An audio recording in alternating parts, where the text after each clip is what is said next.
Je vous le disais à l'instant, on reste en Europe et on va parler du think tank européen Sport et Citoyenneté. Il y a quelques jours se tenait l'Assemblée générale et en ce moment, la grande actu, ce sont des propositions qui sont faites pour interpeller les candidats à la présidentielle.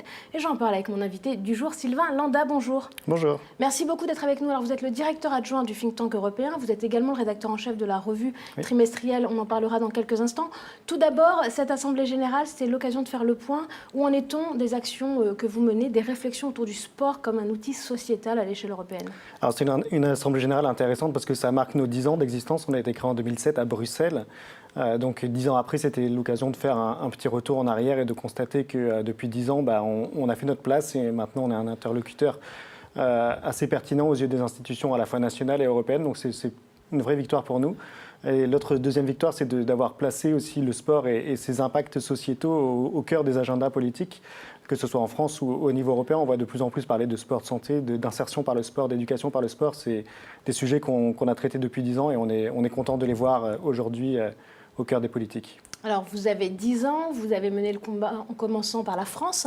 Où est-ce que nous en sommes par rapport à nos pays voisins? Et est-ce qu'aujourd'hui, on traite le sport de la même façon que dans d'autres pays d'Europe? Alors c'est toujours un peu compliqué de faire des comparaisons entre les systèmes parce que ça dépend vraiment de la culture, de l'organisation administrative de chaque pays.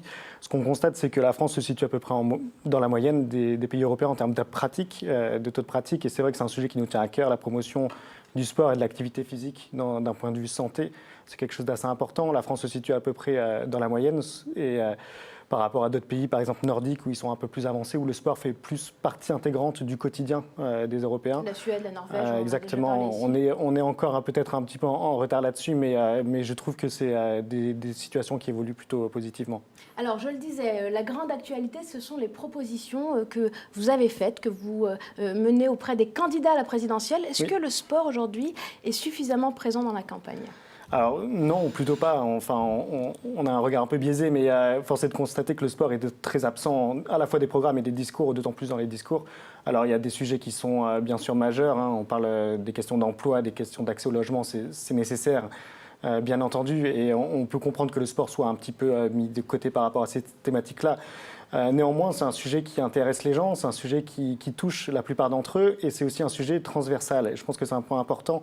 C'est un sujet qui nous permet d'aborder tout un tas de thématiques de société quand on considère le sport et l'activité physique comme un outil.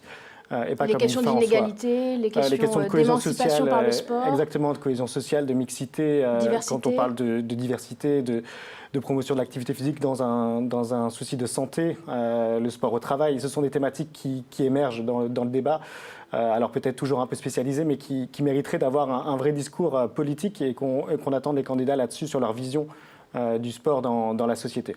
Alors, c'est la deuxième fois, c'est la deuxième présidentielle, vous interpellez les candidats. Oui. Comment s'est passée la première il y a quelques années, donc il y a 5 ans, et aujourd'hui, est-ce que vous avez déjà des retours de ces propositions que vous faites? Oui, alors c'est des sujets qu'on a abordés déjà il y a 5 ans pour la présidentielle précédente. C'était des sujets qu'on avait portés, dont certains ont pu se traduire aussi dans des actes. Je pense que c'est ça qui est important quand on fait du plaidoyer politique, c'est vraiment notre rôle. Là, il y a des lois qui sont tombées, qui concernent le sport professionnel, qui concernent l'ordonnance, le sport sur ordonnance. C'est un sujet qu'on avait traité, enfin, dont on avait parlé il y a 5 ans. La question du double projet aussi des sportifs de niveau. On a vu les travaux qui ont été menés par Thierry Braillard sur ce sujet. Donc il y a des choses qui ont évolué dans le bon sens, à nos yeux, en tout cas, sur la prise en compte des aspects sociétaux du sport.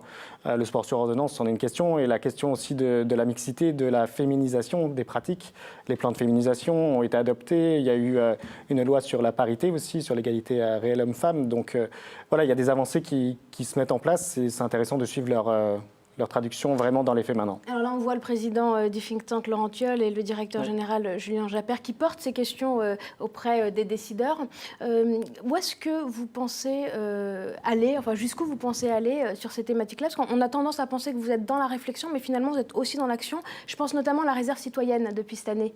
Oui, la réserve citoyenne. Donc, on a intégré le dispositif de l'éducation nationale pour intervenir dans les écoles. C'est la société civile qui se met à la disposition de l'éducation nationale pour aller aborder des thématiques de société. Je pense que c'est important quand on fait... C'est vrai que le lobbying politique, c'est un peu compliqué à comprendre, c'est un peu intangible. Il en reste que les résultats peuvent être d'agir sur la loi, sur la réglementation, la législation, et c'est là où après les actions peuvent se mettre en place. Quand on parle du sport sur ordonnance, ça fait des années qu'on en parle. Maintenant, le décret est effectif depuis le 1er mars. On voit que le dispositif va arriver dans le quotidien des gens, et c'est ça qui est intéressant, c'est de voir peut-être d'être à l'origine. Alors, il y a plusieurs organisations qui étaient à l'origine de ce dispositif. Je pense que c'est toutes ces bonnes volontés qui font que les choses changent et qu'après ça se traduise dans la vraie, dans le quotidien des gens. Alors, le quotidien pour vous, ce sera très bientôt. En avril, on a un rendez-vous avec une conférence qui est justement dédiée à une thématique qui vous est chère. Oui. On fait une conférence en partenariat avec le Centre français des fondations. Donc, c'est un organisme qui fédère des fonds de dotation et des fondations. On fait un focus sur l'éducation par le sport. C'est aussi un sujet qu'on a traité par le passé. L'objectif, c'est de mettre en avant les actions des fondations et in fine, des associations qui mettent en œuvre le soutien des fondations dans le domaine de l'éducation par le sport. Donc, on fait une conférence sur ce sujet le 19 avril à Paris. Merci beaucoup. On vous retrouve d'ailleurs aussi dans une autre action de féminisation du sport avec une initiation de la championne olympique Estelle Mosselli dans un projet que vous menez avec la Fondation FDJ. Oui.